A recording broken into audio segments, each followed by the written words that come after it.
In August 1945, when the whole world was watching the atomic explosions over Hiroshima and Nagasaki, a war was unfolding on the other side of Asia that would forever change the face of the Far East. In 24 days, Soviet troops defeated the million-strong Kwantung Army, the elite of the Japanese armed forces. This operation, which astonished the world with its speed, still remains in the shadow of the more famous events of World War II. But it was this operation that put an end to the most terrible war in human history. Today we will talk about the forgotten war that determined the fate of Asia for decades to come. Do you think Japan could have avoided war with the USSR if it had accepted the Potsdam Declaration earlier?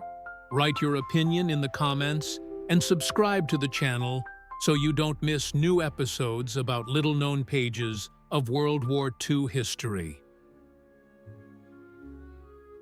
February 1945. 3 people gathered in Yalta, Crimea, whose decisions would determine the fate of millions. Stalin, Roosevelt, and Churchill discussed not only the victory over Germany, but also the future of the Far East. The secret minutes of the conference included a point that would change the course of history. The USSR pledged to enter the war against Japan 2 to 3 months after Germany's surrender. This agreement would become one of the most important in the history of World War II, but for a long time, it remained a closely guarded secret. The Americans needed the help of the Soviet Union, realizing that invading Japan would cost them hundreds of thousands of lives. According to estimates by the American command, Operation Downfall, the invasion of the Japanese islands, could cost the Allies up to 1 million lives. Stalin understood the strategic importance of the moment perfectly well. The USSR had the opportunity not only to fulfill its Allied duty, but also to strengthen its position in the Far East. The return of South Sakhalin, lost after the Russo-Japanese War of 1904 to 1905, the Kuril Islands, influence in Manchuria and Korea. All this became a reality with the successful conduct of the operation against Japan. But the main issue was time. By February 1945, the war with Germany was not yet over, and the USSR had more than 1 million soldiers and officers in the Far East who could have been useful on the Western Front. Japan's Kwantung Army posed a serious threat. It was an elite force of over 1 million men with extensive combat experience. The agreements reached in Yalta were strictly confidential. Even among the Soviet leadership, only a small circle of people knew about the plans for war with Japan. The General Staff of the Red Army had already begun to develop an operation that was to become one of the most ambitious and rapid in the history of military art. Interestingly, Japanese intelligence was unable to obtain reliable information about Soviet plans. Tokyo hoped until the very last moment that the USSR would remain neutral, and even tried to persuade Moscow to mediate in negotiations with the Western Allies. This diplomatic blindness would cost the land of the rising sun dearly. The spring of 1945 brought Japan a series of diplomatic blows. While the last salvos of the war were being fired in Europe, Tokyo was feverishly searching for a way out of the catastrophic situation. Emperor Hirohito and his government understood that without the help of the USSR, the war was doomed to defeat. But it was precisely this help that they would not receive. On June 3rd, former Prime Minister Koki Hirota met with Soviet Ambassador Yakov Malik. This conversation will go down in history as one of the most fruitless diplomatic attempts. Hirota expressed his desire to reach mutual understanding with the USSR to maintain stability in the Far East. Behind these vague formulations lay a desperate plea for mediation. The Japanese were prepared to make incredible concessions. After the war, the emperor himself admitted, "We were ready to cede South Karafuto and Manchuria to them." Imagine the scale of despair. Japan was ready to give up territories it had fought for decades to avoid the USSR entering the war. But the decision had long since been made in Moscow. Molotov politely but firmly rejected all Japanese proposals. The USSR was bound by its obligations to its allies, and Stalin had no intention of breaking them. Moreover, the Soviet leadership saw the war with Japan as an opportunity to resolve old territorial disputes and strengthen its position in Asia. On July 26th, the Allies published the Potsdam Declaration demanding Japan's unconditional surrender. Significantly, the USSR did not sign this document. Formally, Moscow did not participate in the ultimatum. This gave the Japanese illusory hope for the possibility of negotiations with the Soviet Union.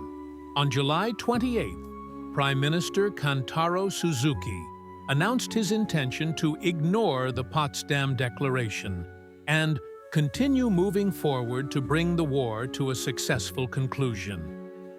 This statement would prove fatal for Japan.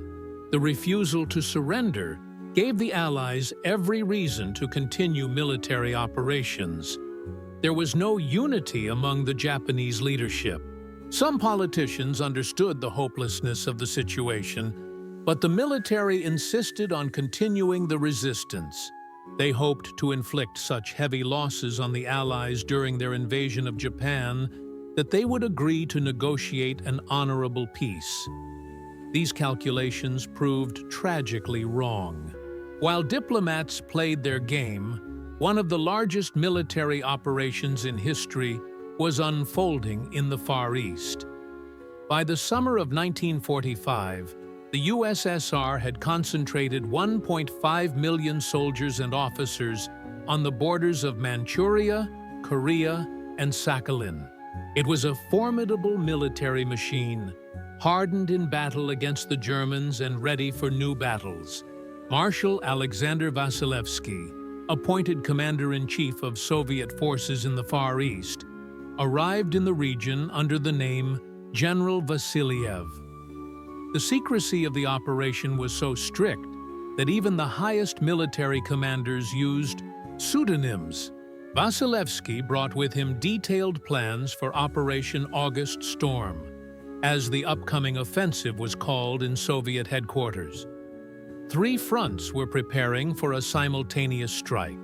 The Trans-Baikal Front, commanded by Rodion Malinovsky, was to deliver the main blow across the Gobi Desert and the Greater Khingan Range directly at Mukden and Changchun, the heart of Manchuria. Kirill Meretskhov's First Far Eastern Front advanced from the east, while Maxim Purkayev's Second Far Eastern Front advanced from the north. The logistics of the operation were mind-boggling. Entire armies, along with their equipment and supplies, were transported to the Far East via the Trans-Siberian Railway. In a few months, 17 rifle armies and 4 tank armies, as well as numerous separate corps and divisions, were transported. The total volume of military transport amounted to over 400,000 rail cars. Special attention was paid to tank forces.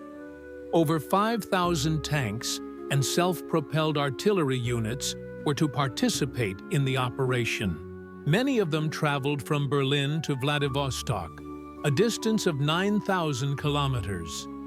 Soviet tankers, who had crushed the Germans at Kursk and Berlin, were preparing to face the Japanese Hago and Chiha tanks. The Air Force Group numbered more than 3,000 aircraft of various types.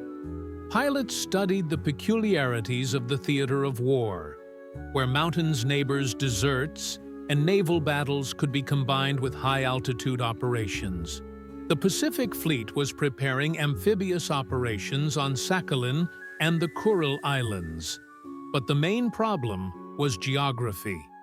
Manchuria is a territory half the size of Europe, covered with mountains, forests, and deserts. During the years of occupation, the Kwantung Army turned this region into a powerful fortified area with many long-term firing points and underground structures. August 8, 1945, will forever go down in history as the day when Japan's last hopes of avoiding disaster collapsed. At 5 p.m. Moscow time, People's Commissar for Foreign Affairs Vyacheslav Molotov received Japanese Ambassador Naotake Sato in his office. The meeting lasted only a few minutes, but its consequences changed the course of history. Molotov read out a statement from the Soviet government, every word of which had been carefully weighed. In view of Japan's refusal to surrender, the Allies have approached the Soviet government with a proposal to join the war against Japanese aggression. The Soviet government declares that from tomorrow, that is, from August 9th, the Soviet Union will consider itself at war with Japan. Sato was shocked. Until the last moment, Tokyo had hoped that the USSR would refrain from entering the war. The ambassador tried to ask questions, but Molotov was adamant. The meeting ended, and the fate of the Japanese Empire was sealed. A few hours later, a telegram with the text of the Soviet statement landed on Emperor Hirohito's desk. On the same day, another tragic event took place on the other side of the globe. At 8:15 a.m. local time, an American B-29 bomber named Boxcar dropped the atomic bomb Fat Man on the Japanese city of Nagasaki. The second atomic strike on Japan claimed the lives of 70,000 people and completed the apocalyptic picture that had begun 3 days earlier in Hiroshima. The timing was no coincidence. The Americans were in a hurry to demonstrate their power not only to the Japanese, but also to the Soviet leadership. The atomic bomb was supposed to show that the U.S. was capable of solving the Japanese problem without the help of the USSR. But it was too late. The Soviet war machine had been set in motion and could not be stopped. The headquarters of the three fronts received a coded telegram: "Commence combat operations on August 9th." Behind these dry words lay a directive to launch one of the largest offensive operations in history. 1.5 million Soviet soldiers were preparing to attack on a front stretching over 5,000 kilometers. Division and regiment commanders held their final meetings with officers. Communications, ammunition, and fuel were checked. Scouts reported on the location of Japanese troops. Artillerymen prepared their firing positions.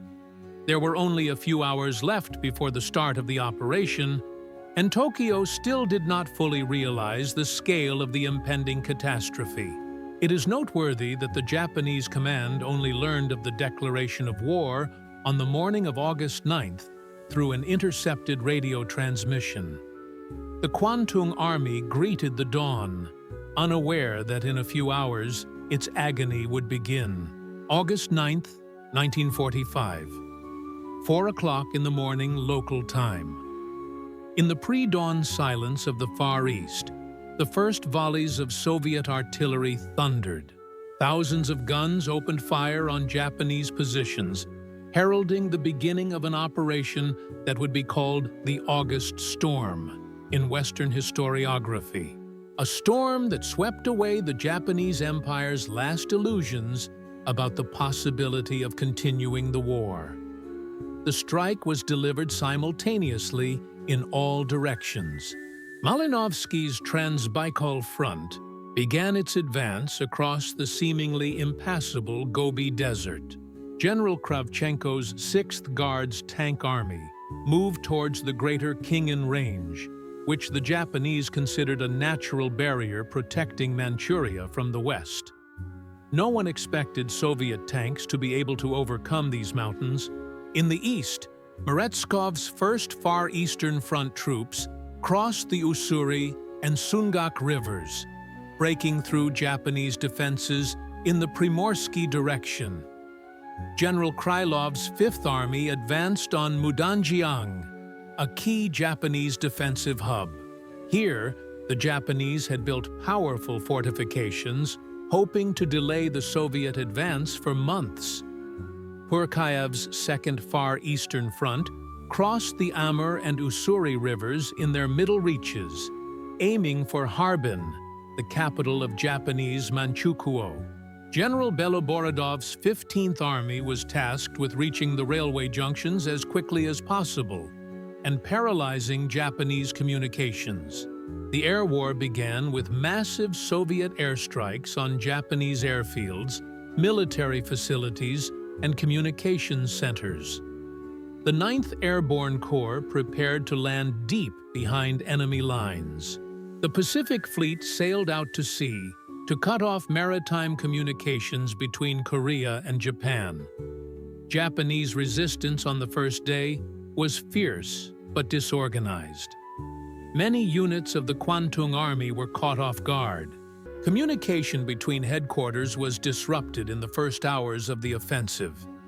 General Yamada, commander of the Kwantung Army, received fragmentary reports of Soviet breakthroughs, but he did not yet realize the scale of the disaster.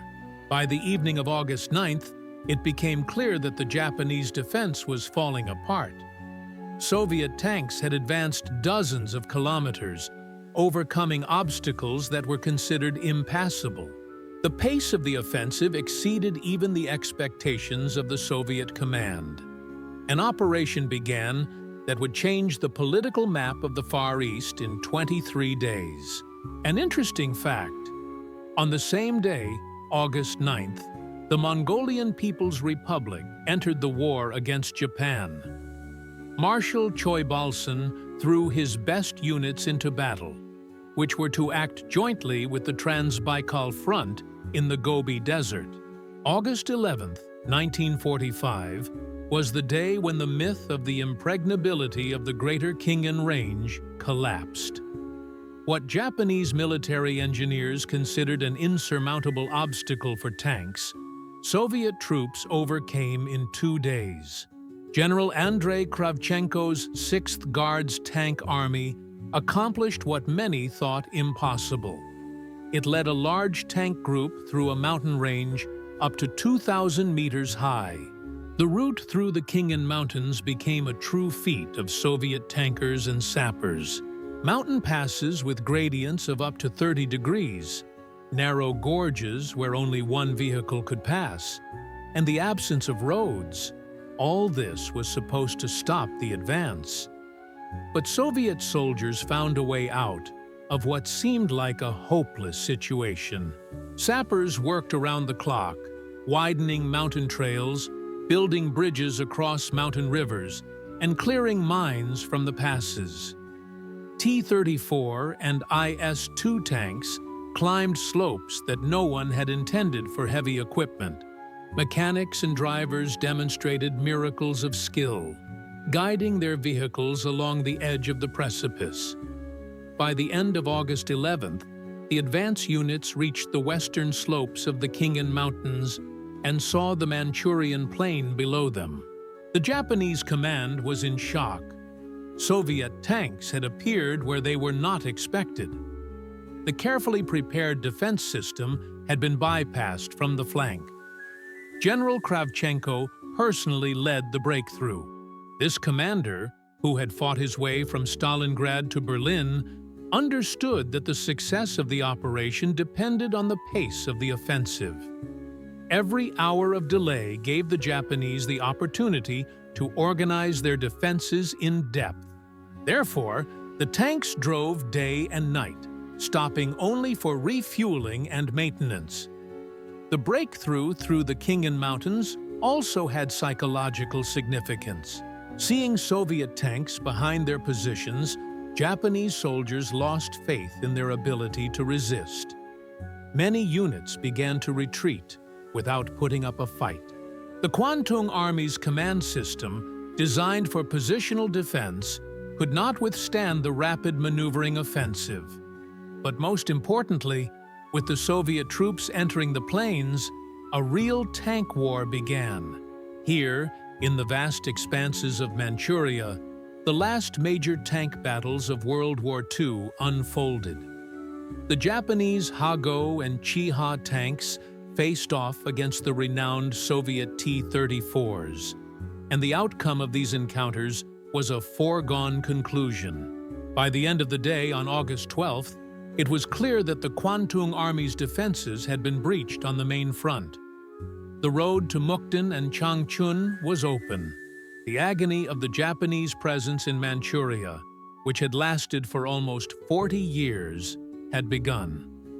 By August 14, 1945, it was obvious that the Kwantung Army, once a formidable military force controlling all of Manchuria, was in complete collapse.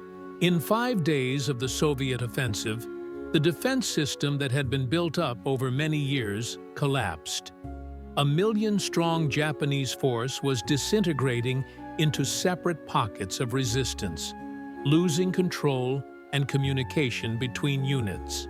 General Otosho Yamada, commander of the Kwantung Army, was at his headquarters in Changchun trying to comprehend the scale of the disaster. Reports from the front painted a picture of complete defeat.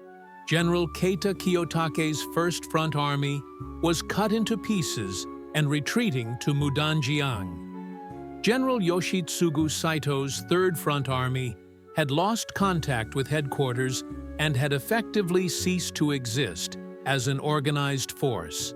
The blow to the prestige of the Japanese military machine was particularly severe. The Kwantung Army was considered the elite of the imperial armed forces. Its officers served in Manchuria as if it were the best military school. Many future generals gained combat experience here, and this army was crushed in a matter of days by enemy troops, whom the Japanese traditionally underestimated. Soviet troops advanced at a speed that amazed even their own command. Tank corps covered 150 to 200 kilometers per day. This was a pace comparable to the best operations of German tankers at the beginning of the war. But Soviet troops operated in conditions of rough terrain, mountainous terrain, and active enemy resistance. The 6th Guards Tank Army, breaking through the Khingan Mountains, moved rapidly towards Mukden. The 5th Guards Army bypassed Japanese fortifications in the Mudanjiang area. The 35th Army advanced along the Amur River, cutting off the Japanese troops' retreat to Korea. The coordination of the three fronts was flawless. The Japanese command tried to organize counterattacks, but they all failed. Soviet aviation dominated the air, destroying Japanese aircraft while they were still on the airfields. Artillery suppressed pockets of resistance. Intelligence uncovered the enemy's plans. The war turned into a one-sided beating. By the evening of August 14th, Soviet troops controlled most of eastern Manchuria. Harbin, Girin, and Yanjing, the most important cities in the region, were either occupied or blockaded. The Japanese administration of Manchukuo had effectively ceased to exist. The puppet Emperor Puyi was preparing to flee. But most importantly, the psychological basis of Japanese resistance collapsed. The soldiers and officers of the Kwantung Army realized that the war was finally lost. Mass desertions began. Entire units laid down their arms without a fight. The myth of the invincibility of the Japanese spirit was dispelled under the blows of Soviet tanks and artillery. August 15, 1945, will go down in history as the day when Emperor Hirohito addressed his people on the radio for the first time in his life. At noon, Tokyo time, the high, trembling voice of the Son of Heaven announced the surrender over loudspeakers throughout the Japanese Empire. But for Soviet troops in the Far East, the war continued. Japanese units were in no hurry to lay down their arms. The Emperor's speech, recorded on a record the day before, was in keeping with the traditions of Japanese diplomatic ambiguity. Hirohito spoke of accepting the unacceptable without using direct words about defeat or surrender. Many officers of the Kwantung Army interpreted this as a call to continue resistance. This tragic misunderstanding resulted in further casualties. At this time, fierce battles were unfolding on the high seas between the Soviet Pacific Fleet and the Japanese naval forces. Admiral Ivan Yumashev, commander of the fleet, was tasked with cutting off maritime communications between Japan and its Asian possessions. Soviet submarines and surface ships patrolled the Sea of Japan, sinking dozens of transports and military vessels. The events off the coast of Korea were particularly dramatic. Soviet torpedo boats attacked Japanese convoys, attempting to evacuate troops and civilians. The battle off Wonsan Island lasted several hours, resulting in the sinking of 2 Japanese destroyers and several transports. The Korean Strait became a graveyard for the Japanese fleet. Aviation played a key role in achieving dominance at sea. Soviet bombers and attack aircraft struck Japanese naval bases in Korea and Sakhalin. The port of Rasin, the largest base of the Japanese fleet in Korea, was subjected to massive bombing. Docks and fuel depots were destroyed, and several ships were damaged. At the same time, an air war unfolded over Manchuria. The Japanese tried to delay the Soviet advance with airstrikes, but their air force was too weak. Soviet Yak-9 and La-7 fighters easily dealt with the outdated Japanese aircraft. By mid-August, air supremacy had completely passed to the Red Army. An interesting episode was the Japanese command's attempt to use kamikaze suicide bombers against Soviet troops. Several Japanese pilots tried to direct their planes at Soviet tank columns, but without success. The kamikaze tactic, effective against American ships in the Pacific, proved useless against ground forces. By the evening of August 15th, it became clear that despite the Emperor's surrender, the war in the Far East was not over. Soviet troops continued their advance, encountering fierce resistance from Japanese units. 2 more weeks of fighting lay ahead, which would complete the defeat of the Kwantung Army. August 16, 1945, marked the beginning of one of the most difficult operations of the Soviet troops in the Far East, the storming of South Sakhalin. The island, lost by Russia after its defeat in the Russo-Japanese War 40 years earlier, was to return to Soviet control. But the Japanese had turned Sakhalin into a powerful fortress and had no intention of surrendering without a fight.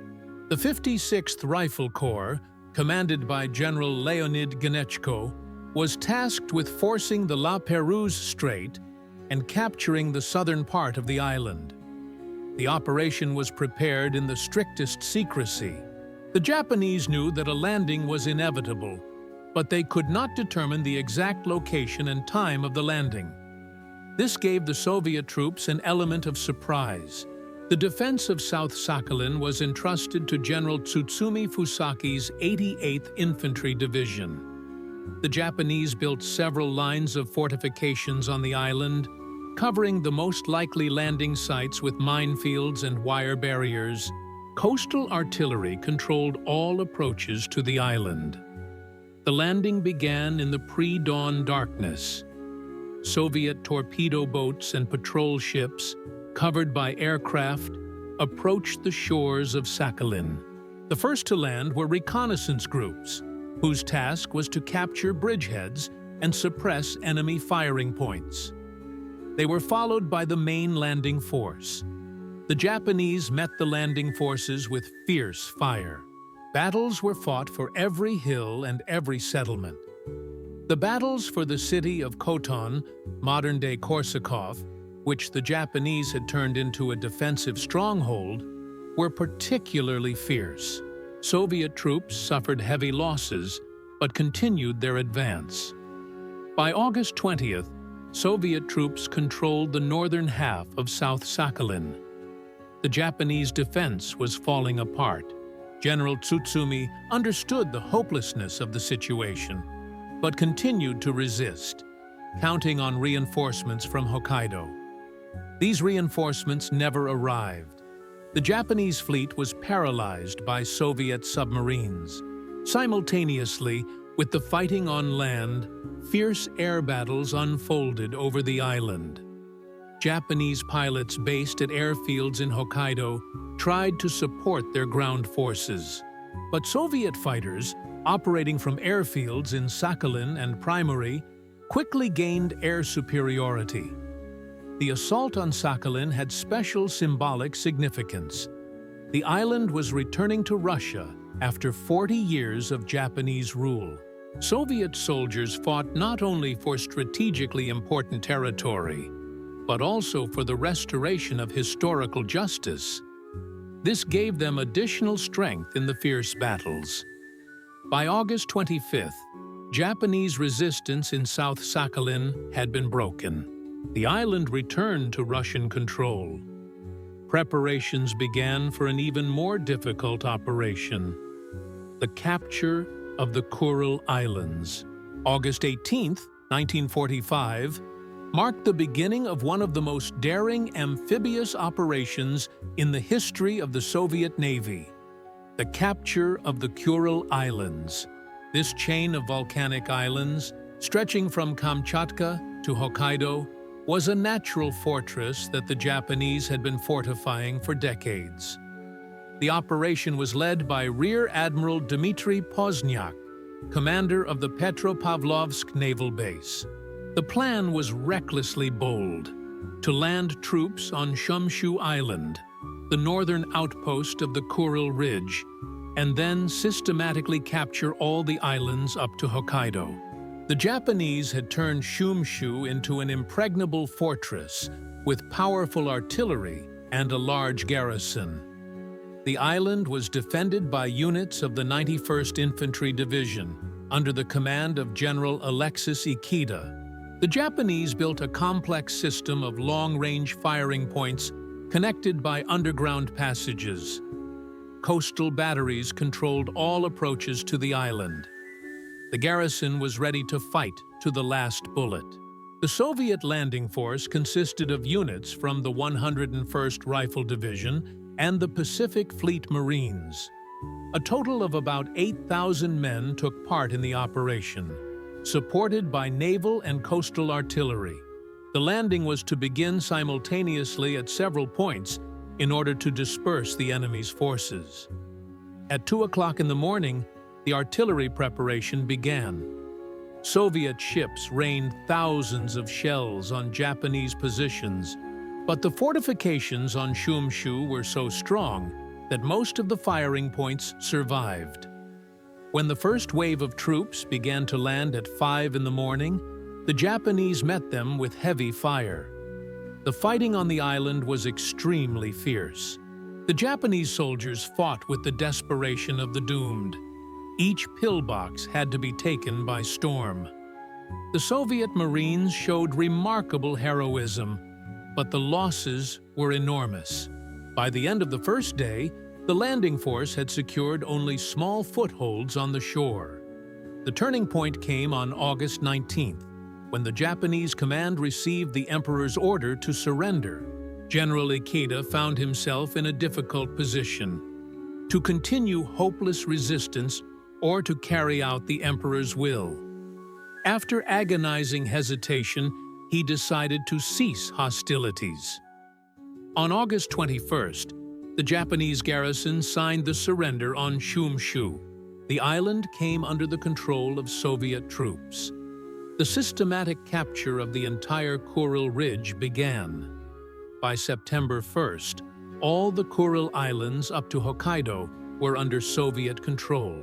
The Kuril Islands operation was the last amphibious operation of World War II. It demonstrated the high skill of Soviet sailors and Marines, who were capable of solving the most complex tasks in the most difficult conditions. The Kuril Islands returned to Russia after 70 years of absence. August 20th, 1945, will go down in history as the day of Manchuria's final liberation from Japanese rule. Soviet troops entered Mukden, the ancient capital of Manchuria, which the Japanese had turned into the center of their colonial empire. The fall of the city symbolized the collapse of Japanese rule in northeastern China. General Kravchenko's 6th Guards Tank Army was the first to break into the city. T-34 tanks, which had traveled from the borders of the USSR through the Gobi Desert and the Greater Khingan Range, roared through the streets of Mukden. The local Chinese population greeted the liberators with enthusiasm. 40 years of Japanese oppression were coming to an end. Soviet troops discovered huge warehouses of military equipment in the city. The Japanese had turned Manchuria into the main military-industrial base of their empire. Airplanes, tanks, and artillery were manufactured here. The capture of these enterprises deprived Japan of a significant part of its military potential. Of particular importance was the liberation of concentration camps, where the Japanese held Chinese partisans and Soviet prisoners of war. In a camp near Mukden, Soviet soldiers found hundreds of emaciated prisoners. Many of them did not survive to see liberation.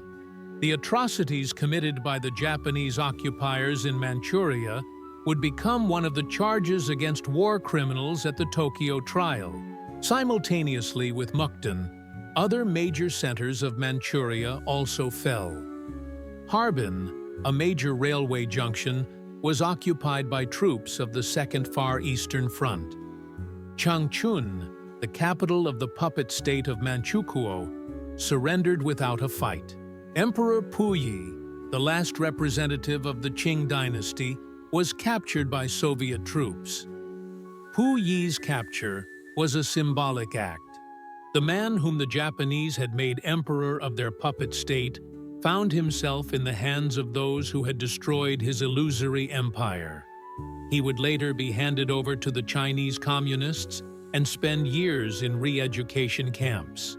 By August 22nd, all of Manchuria was under the control of Soviet troops. A territory measuring 1.5 million square kilometers with a population of 30 million people was liberated in 2 weeks of fighting. History had never seen such a rapid advance. The liberation of Manchuria was of enormous political significance. This territory came under the control of the Chinese communists, which predetermined the outcome of the civil war in China. Mao Zedong gained a powerful industrial base and an arsenal of Japanese weapons. The fate of the Far East was decided in favor of the communist bloc for decades to come. But most importantly, the million-strong Kwantung Army, considered the elite of the Japanese armed forces, was defeated. Its remnants either surrendered or scattered into the Manchurian forests. The Japanese war machine suffered irreparable losses, which finally deprived the empire of its ability to resist. August 24, 1945, marked the end of organized resistance by Japanese troops in Manchuria. The last pockets of defense fell, and the remnants of the Kwantung Army either surrendered or scattered into the forests. In 15 days, Soviet troops defeated a million-strong enemy force considered to be the elite of the Japanese armed forces. The last major battles on the continent ended in the Mudanjiang area.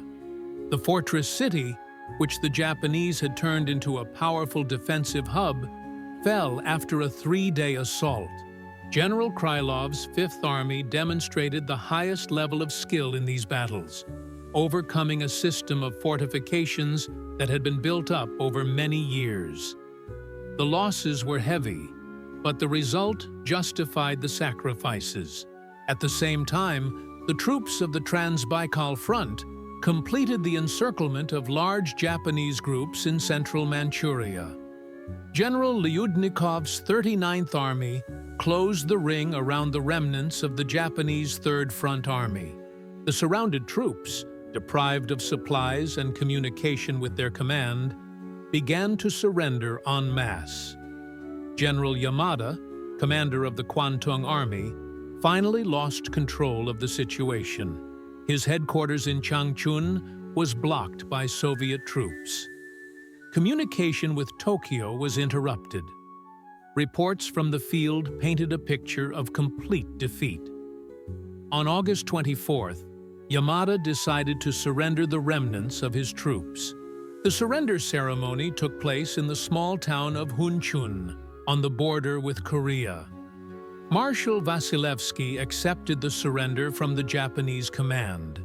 This was not a formal procedure. The Japanese really did cease resistance on all fronts. The million-strong army ceased to exist as a fighting force. But individual units continued to resist for several more days. Marine units fought particularly fiercely in fortified positions. These battles were local in nature, but were distinguished by the extreme fanaticism of the Japanese soldiers. Many preferred death to captivity, following the code of Bushido. By the end of August, more than 600,000 Japanese soldiers had been taken prisoner. It was the largest surrender in the history of the Japanese armed forces.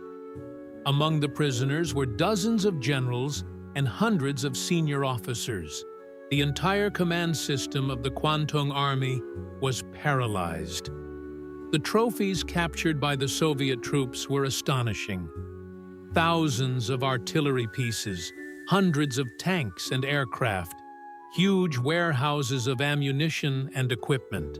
The industrial equipment of Manchuria's enterprises was especially valuable. Japan lost its most important military-industrial base. The defeat of the Kwantung Army was the heaviest defeat of the Japanese armed forces during the entire Second World War. Japanese losses exceeded 700,000 killed, wounded, and captured. Soviet losses were 20 times less, about 36,000 people. This ratio testified to the brilliantly conducted operation. On August 28, 1945, Emperor Hirohito signed a rescript on the unconditional surrender of Japan. This document put an end to the bloodiest war in human history. But the road to signing it was long and painful. The Japanese leadership clung to the illusion of an honorable peace until the very last moment. An atmosphere of mourning reigned in the Imperial Palace in Tokyo. The Soviet strike against the Kwantung Army was the last straw that broke the camel's back for Japan. The atomic bombings of Hiroshima and Nagasaki demonstrated the helplessness of the Japanese defense. But it was the defeat of the million-strong army in Manchuria that finally convinced the emperor that it was impossible to continue the war. War Minister General Korechika Anami argued until the very end for continuing the resistance. He proposed evacuating the government to the mountains and organizing a guerrilla war. But the defeat of the Kwantung Army rendered these plans meaningless. Japan had lost its last strategic reserve and its most important industrial base. Particularly painful for the Japanese leadership was the realization that the USSR had defeated their elite troops in just 3 weeks. The Kwantung Army was considered the best in the Japanese armed forces. Its officers were graduates of the best military academies. But all this did not save them from a crushing defeat. Prime Minister Admiral Kantaro Suzuki stated at a meeting of the Supreme Council for War Management, "Continuing the fight is not only futile, but could lead to the complete destruction of the nation." These words became the epitaph of the Japanese empire, which had existed for 77 years. The emperor made his final decision on August 27th, after receiving reports of the complete collapse of Manchuria's defenses. Hirohito understood that further resistance would only lead to unnecessary casualties. Soviet troops could land on Hokkaido and begin an invasion of the main islands of Japan. The text of the surrender was prepared in strict secrecy. Japanese diplomats feared a military coup that could prevent the end of the war. Indeed, a group of junior officers attempted to seize the imperial palace and prevent the announcement of surrender, but the coup attempt was suppressed. On August 28th, the rescript was signed and transmitted to the Allies via neutral Sweden. The document stated the acceptance of the terms of the Potsdam Declaration. Japan agreed to unconditional surrender. All that remained was to hold a solemn ceremony to sign the surrender. But even after the imperial rescript, some Japanese units continued to resist. The garrisons on the Kuril Islands and Sakhalin fought particularly stubbornly. Their code of honor did not allow them to surrender without an order from their immediate commander. Soviet troops had to storm the last pockets of resistance. The emperor's surrender marked the end of an era. Japan, which had attempted to create a sphere of co-prosperity in Asia, acknowledged its defeat. Dreams of domination in the Far East collapsed under the blows of Soviet tanks and American atomic bombs. A new era in the history of Asia and the whole world began. September 2nd, 1945, became a day that will forever go down in history as the end of World War II. On the deck of the American battleship Missouri in Tokyo Bay, a solemn ceremony was held to sign the Act of Unconditional Surrender of Japan. Representatives of all the victorious powers signed the document that ended the bloodiest conflict in human history. On behalf of the Soviet Union, the act was signed by Lieutenant General Kuzma Derevianko, representative of the Supreme Command Headquarters. His signature, alongside those of U.S. General MacArthur, British Admiral Fraser, and Chinese General Xu Yongchang, symbolized the USSR's contribution to the victory over militaristic Japan. The ceremony lasted only 20 minutes, but those minutes summed up 6 years of war that had claimed the lives of tens of millions of people. The Japanese delegation, led by Foreign Minister Mamoru Shigemitsu, looked dejected. Just a month ago, they believed in the possibility of an honorable peace, and now they were signing an unconditional surrender. The presence of the Soviet representative at the ceremony was of particular significance. The USSR had entered the war against Japan just 24 days before the surrender, but it was the Soviet blow that was the decisive factor in forcing the Japanese leadership to cease resistance. The defeat of the Kwantung Army showed that further fighting was impossible. General MacArthur, who accepted the surrender on behalf of the Allies, highlighted the role of the Soviet Union in the victory in his speech. Russia's contribution to the overall victory is invaluable.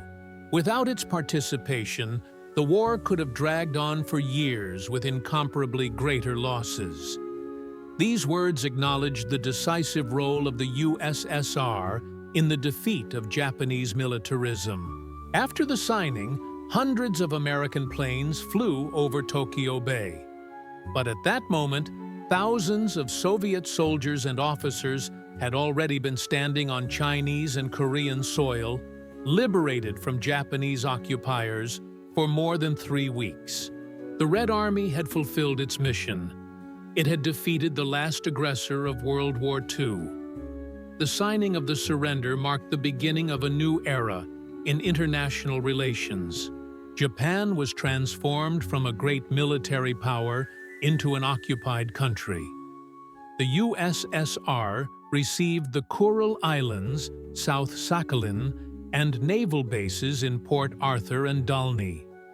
North Korea fell under Soviet influence, but most importantly, it put an end to the most terrible war in human history. The war, which began with the German invasion of Poland on September 1st, 1939, ended exactly 6 years later with Japan's surrender.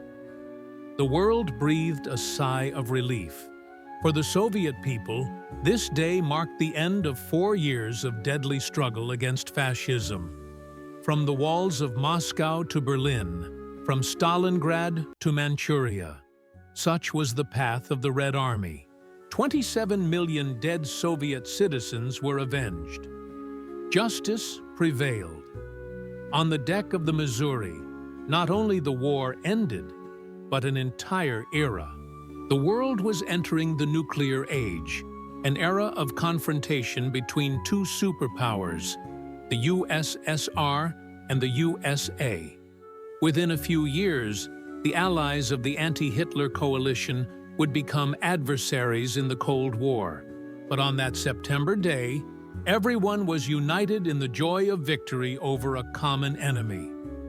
On September 3, 1945, the Soviet Union officially declared Victory Day over Japan. This holiday was to become a symbol of the end not only of the war in the Pacific, but of the entire Second World War.